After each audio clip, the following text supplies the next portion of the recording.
जय हिंद। नमस्कार। आज अपन कक्षा 6 गणित में चैप्टर अपना चल रहा है 5 प्रारंभिक आकारों को समझना, है ना। और ये हमारा चैप्टर पूरा का पूरा जो एक चैप्टर 4 है, जिसमें अपने ज्यामिति आधारभूत ज्यामिति अवधारणाएं, है ना, जो ज्योमेट्री की बेसिक थी वो हमने पढ़ा था। उसी के ऊपर ये डिपेंड है ना। अगर आपने वो ज्योमेट्री वाला चैप्टर नहीं पढ़ा है तो फिर ये हमको समझ में थोड़ा कम आएगा। ठीक है। और हमने इस चैप्टर में इसका जो रेखाखंड को हम रूलर या स्केल की सहायता से या डिवाइडर की सहायता से मापते हैं, उनके बारे में जो बेसिक है वो पढ़ा था। आज अपने एक्सरसाइज नंबर 5.1 शुरू करते हैं ना। तो अपनी बुक को खोल लीजिए और एक्सरसाइज नंबर निकालिए 5.1। इसमें क्वेश्चन नंबर फर्स्ट है।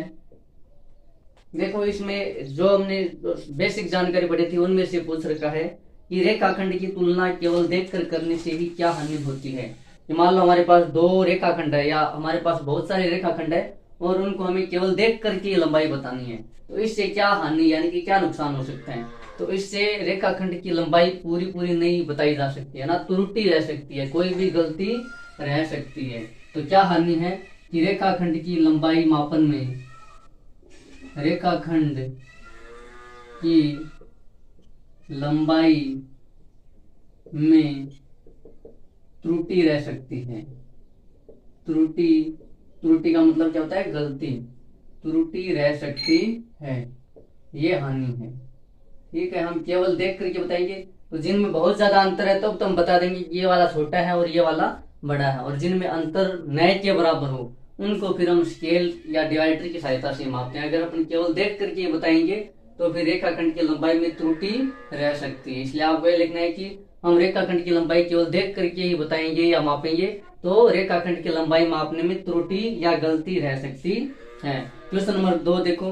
एक रेखाखंड की लंबाई मापने के लिए रूलर की अपेक्षा डिवाइडर का प्रयोग करना क्यों अधिक अच्छा है। यानी कि हमें मान लो हमारे पास कोई रेखाखंड है, ठीक है। क्वेश्चन नंबर 2 है, इसमें हमारे पास कोई रेखाखंड है, उसकी लंबाई मापना हम एकदम स्केल की सहायता से। रूलर का मतलब क्या है? स्केल। अगर हम स्केल की सहायता से लंबाई मापे, उसके स्थान पे अगर अपन डिवाइडर से मापे तो क्या फायदा है। तो डिवाइडर से और स्केल में, स्केल से जब अपन लंबाई मापेंगे तो हमारी आंखों की स्थिति अगर थोड़ी बहुत इधर उधर है तो त्रुटि रह सकती है, लेकिन डिवाइडर से अपन अच्छे से स्केल पे वो दूरी माप लेंगे और फिर हम उस डिवाइडर को कहाँ पे रख देंगे? हमारी नोटबुक पे रख देंगे। तो डिवाइडर के जो दोनों किले सिरे हैं वो हमारी नोटबुक में दो बिंदु बनाएंगे और फिर उन दोनों बिंदुओं को मिला करके एकदम सही सही हम रेखाखंड खींच सकते हैं ना। तो स्केल की स्थान पर अगर हम डिवाइडर से रेखाखंड को मापते हैं तो त्रुटि कम होती है। ठीक है। रूलर की अपेक्षा, रूलर को क्या बोलते हैं? स्केल बोलते हैं। ठीक है। तो रूलर की अपेक्षा डिवाइडर से, ये डिवाइडर क्या है, रूलर क्या है ना। रूलर से हम कैसे मापते हैं ये सब हमने बेसिक वाले में अच्छे से पढ़ा था, है ना। तो रूलर की अपेक्षा डिवाइडर से रेखाखंड की लंबाई, रेखाखंड की लंबाई मापने में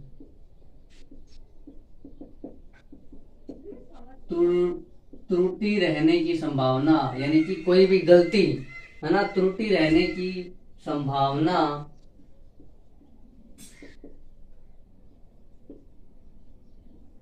कम होती है, कम होती है। यानी कि हम अगर स्केल से कोई रेखाखंड की लंबाई माप रहे हैं ना, उसके बजाय अपन किसके, डिवाइडर से रेखाखंड की लंबाई मापे तो त्रुटि रहने की, गलती रहने की संभावना स्केल की अपेक्षा करते क्या रहती है? कम रहती है। ऐसे नहीं कह सकते कि होती नहीं है गलती, गलती हो सकती है। डिवाइडर में कोई त्रुटि रह सकती है या मापते समय हमसे कोई गलती हो सकती है। हालांकि स्केल के बजाय डिवाइडर से जब अपन रेखाखंड की लंबाई मापते हैं तो गलती रहने की संभावना क्या होती है? थोड़ी कम हो जाती है। ठीक। क्वेश्चन नंबर 3 देखो। कोई रेखाखंड ए बी खींचिए। अब देखो ए बी है ना, इस ए बी के ऊपर ऐसा ये निशान बना रखा है, और ये निशान किसको दर्शाता है कि हम क्या बना रहे हैं? ये ए बी एक क्या है? ये रेखाखंड है। ठीक है। तो ए और बी के बीच स्थित कोई बिंदु सी लीजिए। ए और बी, देखो हमने कोई रेखाखंड खींचा ए और बी, ये हमने रेखाखंड खींचा ए और बी, ए और बी, ये खींच दिया रेखाखंड। फिर ए और बी के बीच स्थित कोई बिंदु सी लीजिए, यानी कि इनके बीच में कोई स्थित हमारे पास कोई बिंदु है सी, वो ले लिया। ठीक, अब ए बी बी सी और सी ए की लंबाई मापिए। क्या ए बी बराबर ए सी प्लस सी बी है, यानी कि हमें ये जो ए बी रेखाखंड खींचा है इसकी लंबाई मापनी है, और फिर ए सी की लंबाई मापनी है, और सी बी या बी सी की लंबाई मापनी है। तो देखो, सबसे पहले इस पूरे रेखाखंड की लंबाई मापते हैं हम स्केल की सहायता से। जहां से स्केल का जो जीरो है, जो जीरो पॉइंट है, उसको स्टार्टिंग पॉइंट रखना है रेखाखंड की। और फिर ये कहां तक जा रहा है, ये जा रहा है 30 सेंटीमीटर, यहाँ पे हो गया। देखो, जीरो पॉइंट को रखा मैंने स्केल पर, ये ए बिंदु पर, और फिर ये आ गया 30 सेंटीमीटर। अब आगे और माप लेंगे, तो ये है 37 सेंटीमीटर। टोटल इसकी लंबाई कितनी है, इसकी लंबाई अपन 36 सेंटीमीटर रख लेते हैं। कितनी, 36 सेंटीमीटर। तो देखो, इस पूरे एबी रेखाखंड की लंबाई कितनी है, 36 सेंटीमीटर। ठीक, आपको मापना कैसे है, आप जरूरी नहीं आप इतना बड़ा ही खींचो, आप 6 सेंटीमीटर का ले सकते हो, 3 सेंटीमीटर का, 5 सेंटीमीटर का, जितना लंबा हो उतना ले सकते हो, क्योंकि 36 सेंटीमीटर का आपकी नोटबुक में आएगा ही नहीं। ठीक है, अब हमें ये कह रहा है कि पूरे की लंबाई माप ली। आप बोला कि आप एसी की लंबाई भी मापो, यानी कि ये इतनी, और आप सीबी या बीसी की भी लंबाई मापो, यानी कि एसी और बीसी की लंबाई मापनी है। फिर ये बताना है क्या एसी की लंबाई बराबर है क्या एसी प्लस बीसी के, यानी कि एसी और बीसी की लंबाई जब अपन जोड़ते हैं तो हमारे पास क्या आ जाएगा, एसी आ जाएगा। तो हमें बताना है कि आ रहा है या नहीं आ रहा। देखो, ए और सी की लंबाई कितनी है, ए और सी की लंबाई है 17। ए और सी की लंबाई कितनी है, 17 सेंटीमीटर। अब सी और बी की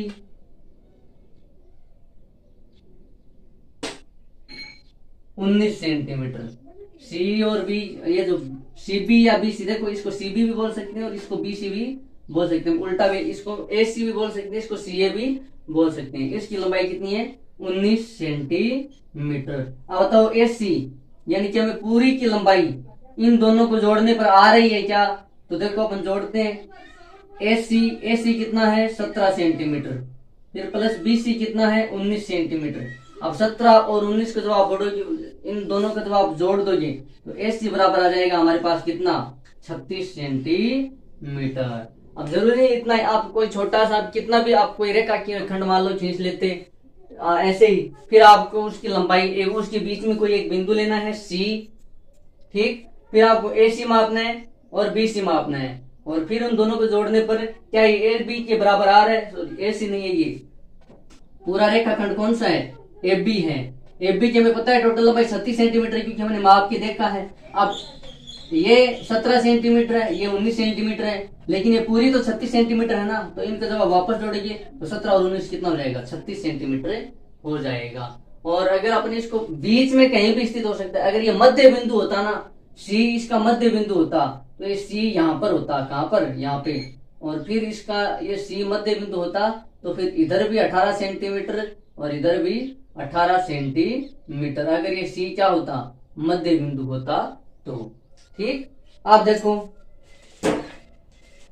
अगला क्वेश्चन है, क्वेश्चन नंबर 4। एक रेखा पर बिंदु ए बी और सी इस प्रकार स्थित है कि ए बी बराबर 5 सेंटीमीटर। इस बार हमें सबकी लंबाई दे रखी है, तो इसके हिसाब से अपन क्या खींचेंगे, ए बी को 5 सेंटीमीटर खींचेंगे, फिर बी सी 3 सेंटीमीटर और ए सी 8 सेंटीमीटर, फिर खींच करके और हम ये रेखाखंड बना देंगे, है ना। तो देखो,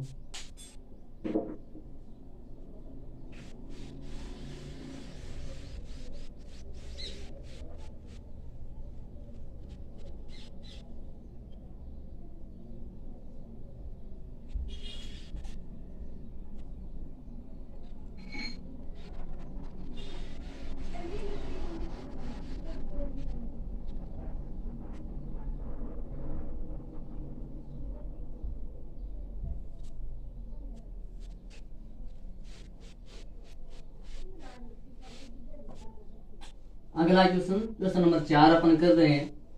इसमें टोटल 7 क्वेश्चन है। अगर जिसने बेसिक वाला देख रखा है तो आसानी से इस वाले को कर सकता है। ये एक्सरसाइज आसान है। देखो हमें क्या दे रखा है, एक रेखा पर बिंदु ए बी और सी, यानी कि हमारे पास कोई एक रेखा है। ठीक, अब रेखा क्या होती है, दोनों तरफ अनिश्चित रूप से बढ़ती रहती है। क्वेश्चन नंबर हमारा 4 है और उसका अपन क्या कर रहे हैं, आंसर कर रहे हैं। ठीक, अब देखो हमारे पास कोई एक रेखा दे रखी है और उसके ऊपर 3 बिंदु स्थित है, ए बी और सी। अब जिसमें से ए बी हमारे पास है 5 सेंटीमीटर। ए बी कितना है, 5 सेंटीमीटर। तो ए बिंदु को तो रख लेंगे 0 पर, और बी बिंदु यानी कि इसका जो रूलर पे जो 5 सेंटीमीटर है उस पे लगा देंगे एक बिंदु और। तो ये कौन सा हो जाएगा, यहाँ पे स्टार्टिंग बिंदु ए और फिर ये बी, क्योंकि हमें बोला है कि ए बी की लंबाई कितनी है इस वाले रेखाखंड की, यहाँ से लेकर यहाँ तक की लंबाई ए बी, और वो कितनी देर की हमें 5 सेंटीमीटर। तो हमने रूलर से, क्योंकि रूलर के ऊपर जो 15 खाने होते हैं छोटे वाले रूलर पे वो सेंटीमीटर की होते हैं, है ना, तो 5 सेंटीमीटर। फिर बोल रखा है बी सी 3 सेंटीमीटर है, यानी कि सी बिंदु इस बी के आगे, इधर तो ए हो गया तो सी कहाँ पे होगा, आगे।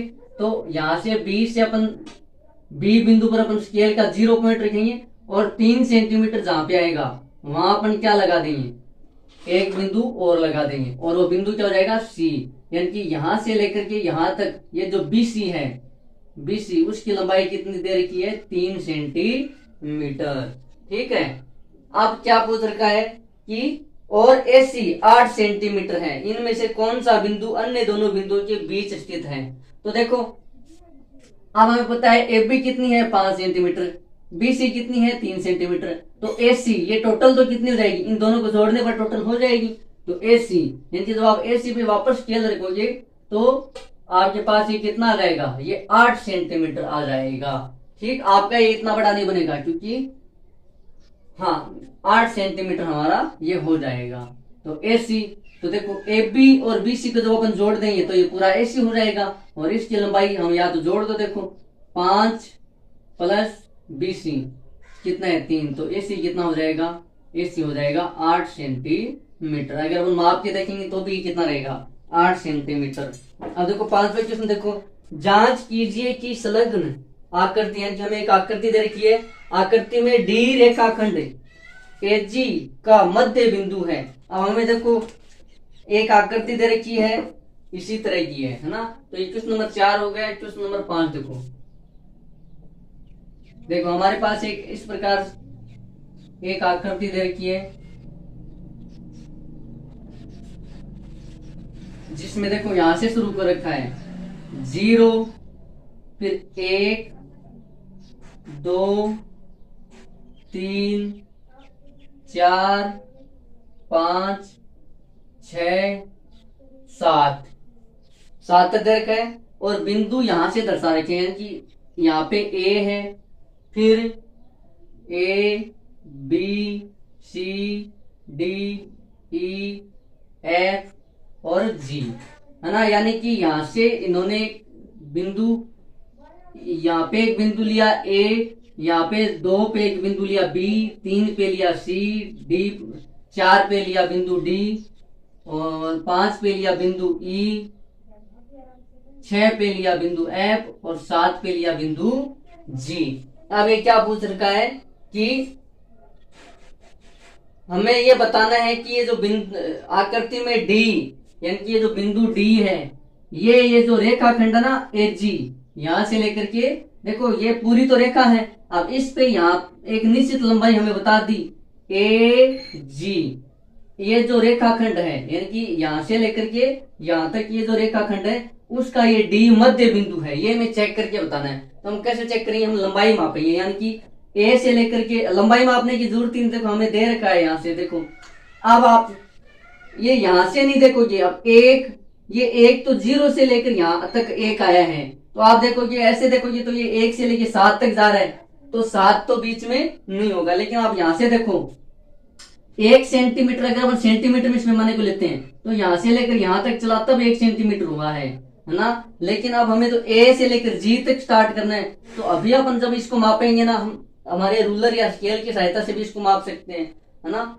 इनको जब आप मापेंगे तो इनको आप सेंटीमीटर के हिसाब से बना लेना, और जब आप सेंटीमीटर के हिसाब से बनाओगे तो ये देखो यहाँ से आप शुरू अपना रूलर रखोगे तो 0 सेंटीमीटर पे रखोगे, क्योंकि रेखाखंड कहाँ से शुरू हो रहा है, यहाँ से। तो आप जैसे ही 0 सेंटीमीटर पे रखोगे तो यहाँ पे आएगा 1, यहाँ पे आएगा 2, यहाँ पे आएगा 3, इस पे आएगा 4, इस पे आएगा 5 और इस पे आएगा 6।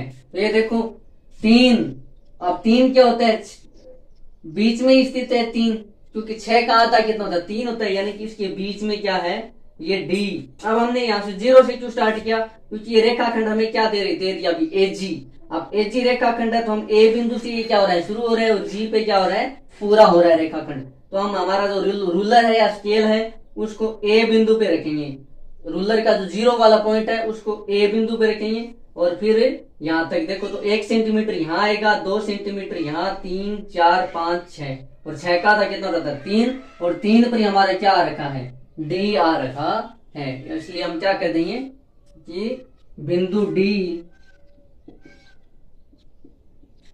रेखाखंड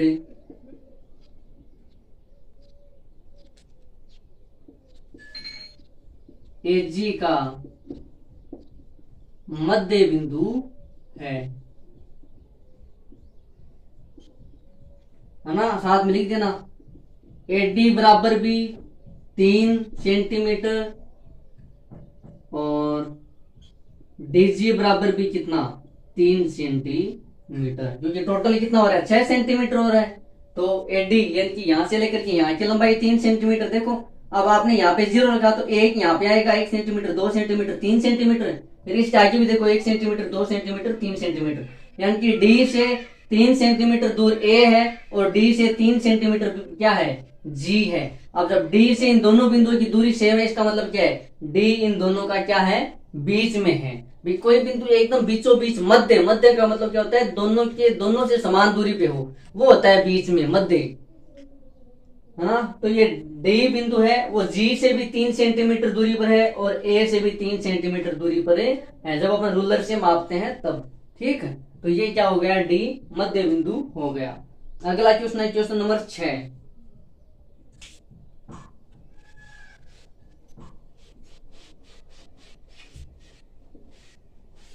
और फिर 7, और इसमें 7 ही क्वेश्चन है, और फिर हमारी एक्सरसाइज क्या हो जाएगी कंप्लीट। और बाद में हम कोणों के बारे में पढ़ेंगे। जो एक्सरसाइज 5.2 है वो कोण के ऊपर बेसिक है ना, ऋजु कोण और समकोण उस पर आधारित है, तो वो पढ़ेंगे। तो अभी हमारा क्वेश्चन नंबर 6 है, बी रेखाखंड, बी यानी कि कोई बिंदु बी है, वो रेखाखंड एसी का मध्य बिंदु है। देखो हमें कैसे पता चला कि एसी रेखाखंड की बात हो रही है, तो ऐसे पता चला कि एसी के ऊपर ये वाला निशान बना रखा है, और ये वाला निशान किसका होता है, रेखाखंड का। तो एसी रेखाखंड है और उसका बी मध्य बिंदु है, ठीक है। और सी रेखाखंड बीडी का मध्य बिंदु है, जहां ए बी सी और डी एक ही रेखा पर स्थित है। बताइए कि ए बी बराबर सी डी क्यों है। देखो हमारे पास एक कोई रेखाखंड दे रखा है एसी, ठीक है। फिर उसी के आगे हमारे पास और कोई ए और बी के बीच में, अच्छा हाँ, मध्य बिंदु है। अब देखो बी जो है वो रेखाखंड ए और सी का क्या है, मध्य बिंदु है। ये हमने कर दिया, ठीक है। मध्य बिंदु अब हम मान लो कोई भी हम रेखाखंड खींच लेंगे, जरूरी नहीं कोई माप से, तो हम मान लेते हैं अपन कितने सेंटीमीटर का इस रेखाखंड को खींचा है, हमने इस रेखाखंड को खींचा है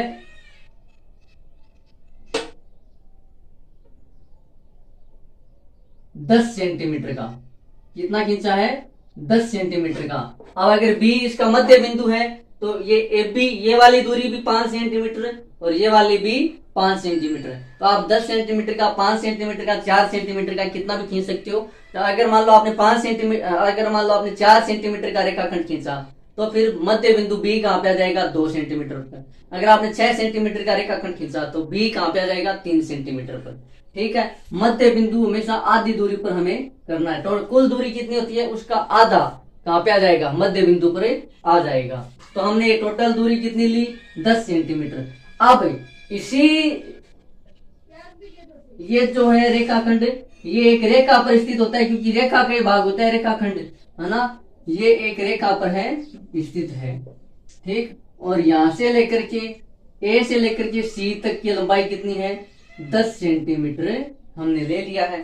फिर क्या बोला कि सी रेखाखंड, यानी कि अब ये बिंदु सी है ना, ये रेखाखंड बीडी का मध्य बिंदु है, यानी कि आगे कोई बिंदु है डी, ठीक है, उसका ये बिंदु सी है, वो मध्य बिंदु है। तो ये सी मध्य बिंदु कब होगा, जब देखो बी और सी के बीच में दूरी कितनी है, 5 सेंटीमीटर, कितनी है, 5 सेंटीमीटर।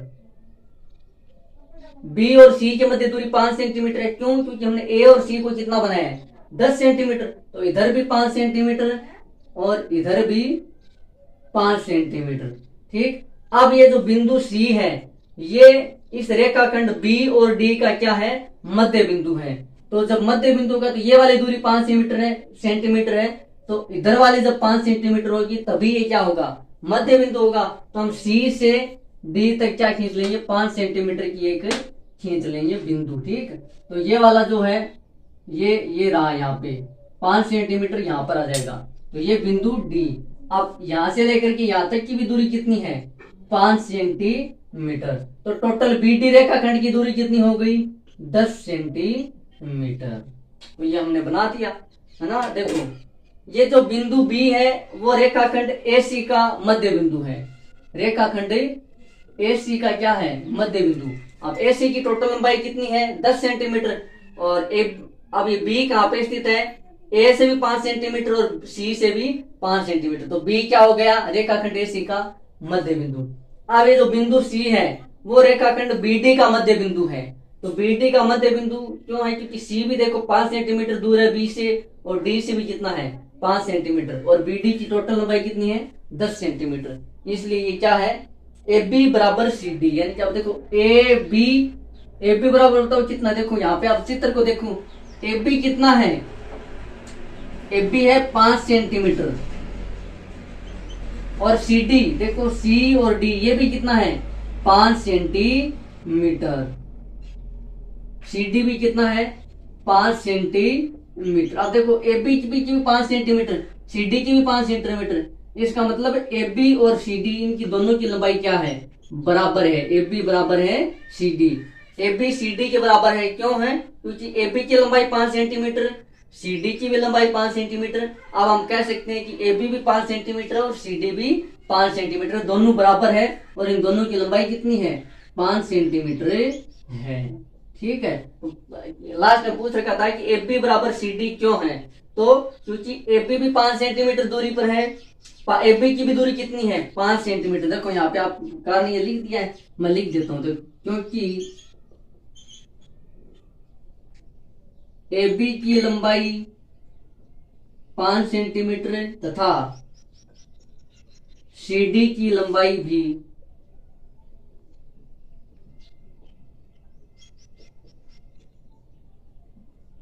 5 सेंटीमीटर है, अतः ए बी बराबर सी डी, ठीक।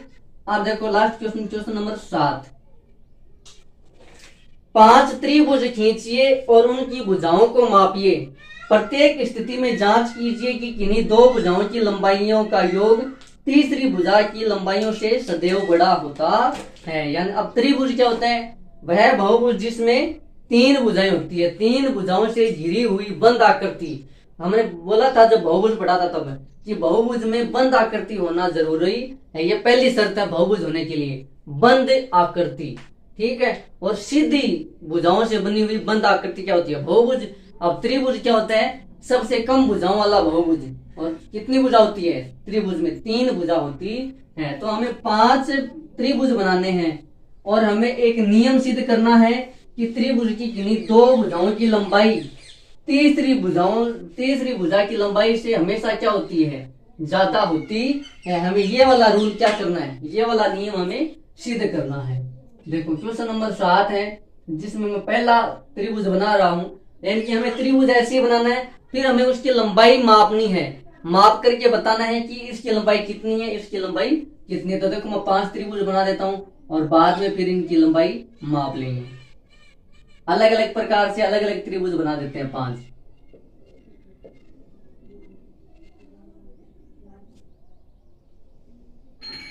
ये दूसरा त्रिभुज है। आइए हम देखो इन त्रिभुज के बारे में पढ़ेंगे। त्रिभुज कितने प्रकार के होते हैं, कौन कौन से होते हैं।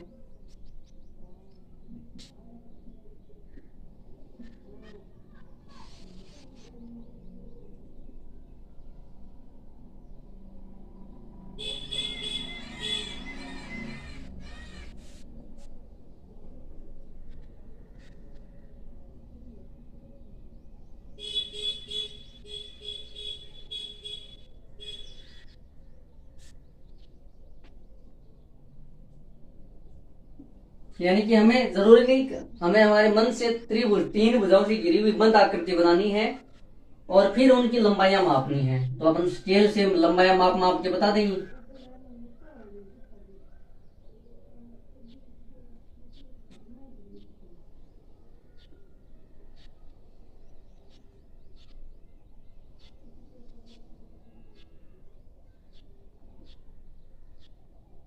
आप देखो त्रिभुज में क्या होती है, 3 भुजाएं होती है और 3 भुजाओं से घिरी हुई बंद आकृति क्या होती है, त्रिभुज। तो देखो ये वाला ए बी सी, हम तीनों 500 त्रिभुज में क्या ले रहे हैं, 3 बिंदु ए बी सी ले रहे हैं, ए बी सी।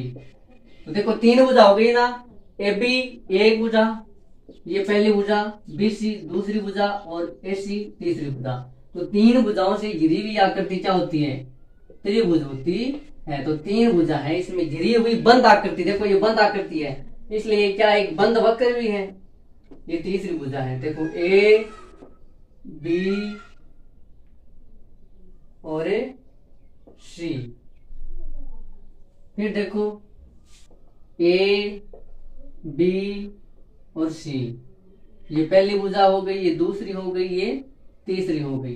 फिर देखो ए बी और सी, तो ये पहली भुजा हो गई, ये दूसरी हो गई, ये तीसरी हो गई। अब हमें इनकी लंबाइयों को माप करके ये बताना है कि त्रिभुज की किन्हीं 2 भुजाओं की माप है तीसरी भुजा से हमेशा क्या होती है, ज्यादा होती है। अगर ये सब में होता है तो हम कहते हैं हाँ होती है, और ये क्या बन जाएगा, एक नियम बन जाएगा। देखो मैं ये वाली भुजा माप रहा हूं ए सी, तो ए सी मेरे पास आया है 12 सेंटीमीटर। फिर ए बी है 13 सेंटीमीटर, ए बी कितनी है 13 सेंटीमीटर। फिर बी सी भी है 12 सेंटीमीटर, बी सी कितनी है 12 सेंटीमीटर। अब आप इन्हीं भी 2 भुजाओं को जोड़ो तो उसका योग तीसरी भुजा से हमेशा क्या आएगा, ज्यादा। जरूर इन्हीं भी 2 भुजाओं को जोड़ो। देखो मैं तीनों तरीके से दिखाता हूँ आपको, इसमें तीनों में बता देता हूँ ना। देखो जब मैंने ए सी में बी सी जोड़ा, ए सी में क्या जोड़ा बी सी, यानी कि इस भुजा में ये भुजा जोड़ी तो कितना आया, देखो ये ए सी कितनी है 12 सेंटीमीटर और बी सी भी कितनी है 12 सेंटीमीटर। 12 और 12 कितना आ गया 24 सेंटीमीटर। अब बताओ इन 2 भुजाओं का योग तीसरी भुजा से क्या हो गया, ज्यादा हो गया ना, क्योंकि ये तीसरी भुजा तो 13 सेंटीमीटर की है, जबकि दोनों भुजाओं का योग कितना चला गया 24 सेंटीमीटर। आप किन्हीं भी 2 भुजाओं को जोड़ो, जैसे मान लो यहाँ पे हमने ए सी बी सी को जोड़ा, यहाँ पे ए सी और ए बी को जोड़ते हैं, ए सी प्लस ए बी, तो ए सी 12 सेंटीमीटर है, ए बी कितना है 13 सेंटीमीटर, तो 13 और 12 कितना रहेगा 25 सेंटीमीटर। और तीसरी भुजा कितनी बची है 12 सेंटीमीटर। ठीक है, अब अगली तीसरी भुजा को जोड़ दो, तो अभी अपन ए बी और बी सी को जोड़ेंगे तो वापस 13 और 12 25 सेंटीमीटर। यानी कि हम त्रिभुज की किन्हीं भी 2 भुजाओं को जब अपन जोड़ते हैं, त्रिभुज की किन्हीं भी 2 भुजाओं का योग तीसरी भुजा से हमेशा क्या होता है, बड़ा होता है या ज्यादा होता है। ये नियम हम इसमें तो क्या हो गया, लागू हो गया। आप देखो इसमें इसकी लंबाई मापते हैं। देखो ए बी बराबर है 14 सेंटीमीटर, ए बी बराबर कितना है 14 सेंटीमीटर।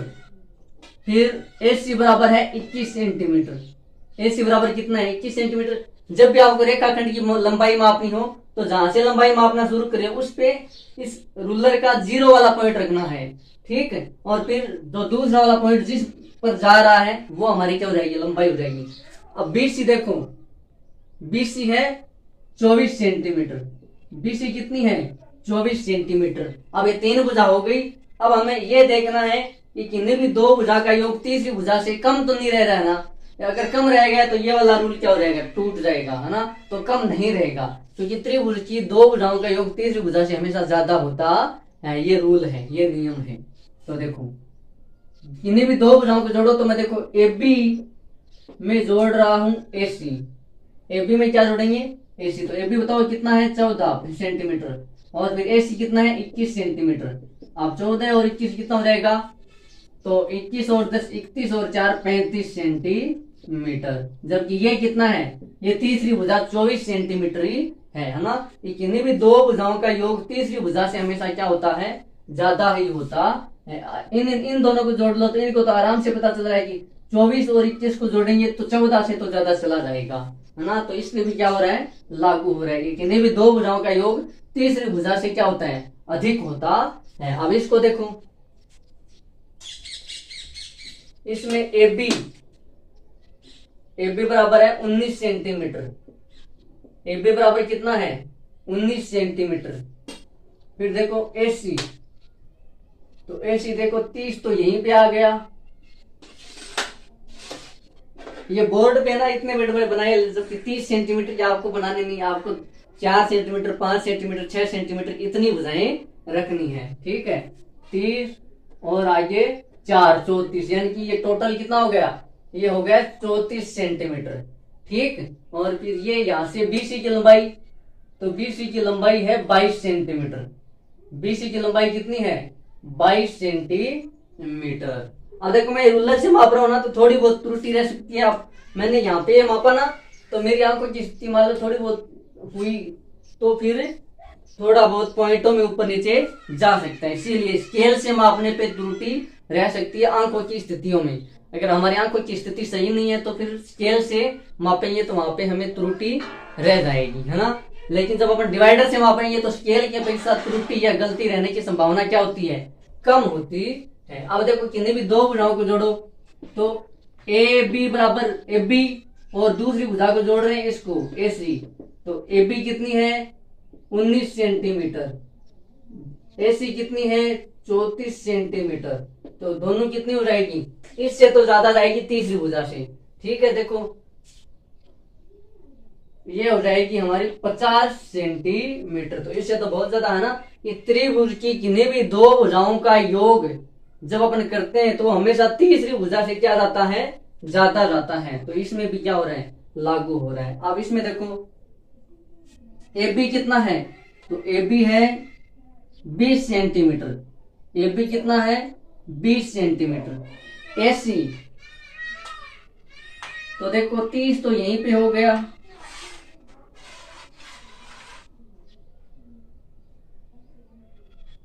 6 यहां पे आ गया। तो ये कितनी है? ये है 36 सेंटीमीटर। और फिर इसको मापेंगे BC को, ये हो रही है अपनी 28 सेंटीमीटर, ठीक। तो त्रिभुज की किन्हीं भी 2 भुजाओं को आप जोड़ोगे तो वो तीसरी भुजा से हमेशा क्या जाएगी? ज्यादा ही जाएगी। तो जोड़ो, देखो मैं जोड़ रहा हूं AB प्लस AC। आपको बाकी की जो मैंने छोड़ रखी है ना वो भुजाएं भी जोड़ के देखना तो आपको पता चलेगा कि हमेशा किन्हीं भी 2 भुजाओं को जोड़ो, चाहे इसको और इसको जोड़ लो तो इस भुजा से ज्यादा जाएगा, इसको और इसको जोड़ लो तो इससे ज्यादा जाएगा, इसको और इसको जोड़ लोगे तो इससे ज्यादा। कोई भी 2 भुजाओं को जोड़ो, उन दोनों का जोड़ या योग हमेशा तीसरी भुजा से क्या होगा? ज्यादा ही होगा। और रूल अपन लास्ट में लिख भी लेंगे, ठीक। तो AB प्लस AC, तो AB कितना है? AB है 20 सेंटीमीटर प्लस AC कितना है? 28 सेंटीमीटर। तो इन दोनों को जोड़ेंगे तो कितना चला जाएगा? 48 सेंटीमीटर। जबकि तीसरी भुजा तो कितनी है? 36 सेंटीमीटर ही है। अब बाकी इनको और इनको जोड़ेंगे तो 20 से ज्यादा जाएगा और इन दोनों को जोड़ेंगे तो 28 सेंटीमीटर से ज्यादा जाएगा। ठीक है, तो इसमें भी क्या हो रहा है, लागू हो रहा है कि किन्हीं भी त्रिभुज की दो भुजाओं का योग तीसरी भुजा से क्या होता है, ज्यादा होता है। अब इसको मापते हैं। ये वाली लंबाई तो बहुत, देखो यहाँ पे है 30 सेंटीमीटर और फिर 20 सेंटीमीटर, यानी कि ये टोटल इसकी लंबाई कितनी है, 50 सेंटीमीटर। ये बोर्ड पे जब चित्र बनाए तो बड़े बन गए, हमको आपको नोटबुक में इतने बड़े नहीं बनाने, क्योंकि 50 सेंटीमीटर की आप 2 पेज ले ये तब भी 50 सेंटीमीटर नहीं होगा। ठीक है, तो आपको 6, 7, 8, 5, 4, 3 इस प्रकार के भुजा लेनी है त्रिभुज में। ये है 28 सेंटीमीटर, ये भी कितना है, 28 सेंटीमीटर। और एस सी या सी ए है 23 सेंटीमीटर। ये कितना है, ये है 23 सेंटीमीटर, है ना। जब आप नोटबुक में बनाना तो जरूरी नहीं आप यही लो, आपको अलग अलग ले लेनी है। आप किसी त्रिभुज में ले लो 4 सेंटीमीटर, 5 सेंटीमीटर, 6 सेंटीमीटर, किसी त्रिभुज में ले लो 3 सेंटीमीटर, 5 सेंटीमीटर, 6 सेंटीमीटर, किसी में ले लो 2 सेंटीमीटर, 4 सेंटीमीटर, 6 सेंटीमीटर, है ना। किसी में ले लो 3 सेंटीमीटर, 5 सेंटीमीटर, 7 सेंटीमीटर, इस प्रकार से। तो आपको ये इतने ही लेने हैं, 10 से ऊपर नहीं जाना है। जब आप इनमें अप्लाई करके देखोगे तब भी ये नियम सिद्ध होगा कि किन्हीं भी दो भुजाओं का योग तीसरी भुजा से क्या होता है, हमेशा ज्यादा ही होता है। तो देखो इन्हीं भी दो भुजाओं को जोड़ो, इनको और इनको जोड़ते हैं, देखिए तीसरी से ज्यादा जाता है या नहीं जाता है। तो देखो ए सी प्लस ए बी, तो ए सी कितना है 23 सेंटीमीटर, ए बी कितना है 28 सेंटीमीटर। तो देखो 23 और 28 कितना हो गया, 23 और 28 हो गया 51 सेंटीमीटर। 23 और 28 कितना हो गया, 51 सेंटीमीटर। तो ये क्या हो गया, तीसरी भुजा से ज्यादा चला गया। हमेशा किन्हीं भी दो भुजाओं का योग हमेशा क्या होता है, तीसरी भुजा से अधिक होता है। तो ये नियम क्या है, ये सही है। ये अपनी क्या कर देंगे, लिख देंगे। अतः त्रिभुज की, ये हमारा नियम आप सब पे लागू होगा, है ना, कि अतः त्रिभुज की किन्हीं भी दो भुजाओं का योग, दो भुजाओं का योग हमेशा, यानी कि हर टाइम, आप कहीं पर भी लागू करके देख सकते हो, हमेशा या सदैव तीसरी भुजा से,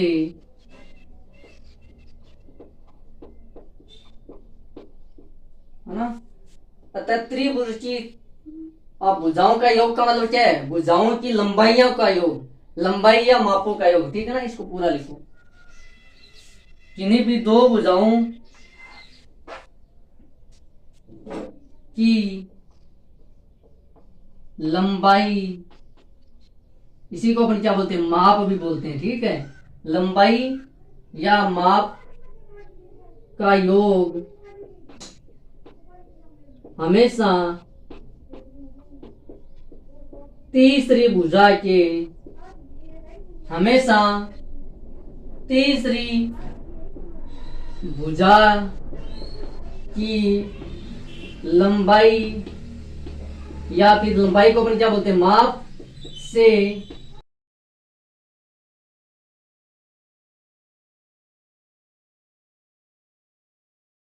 अधिक होता है, ठीक है। अब देखो हमारा ये जो एक्सरसाइज 5.1 है वो क्या हो गई है, ये एक्सरसाइज 5.1 कंप्लीट हो गई है। अगले वीडियो अपनी क्या बढ़ेगी, एक्सरसाइज 5.2 के जो सामान्य परिचय उसको पढ़ेंगे। तो आज के लिए इतना ही, मिलते हैं अगले वीडियो में, तब तक के लिए जय हिंद, जय भारत।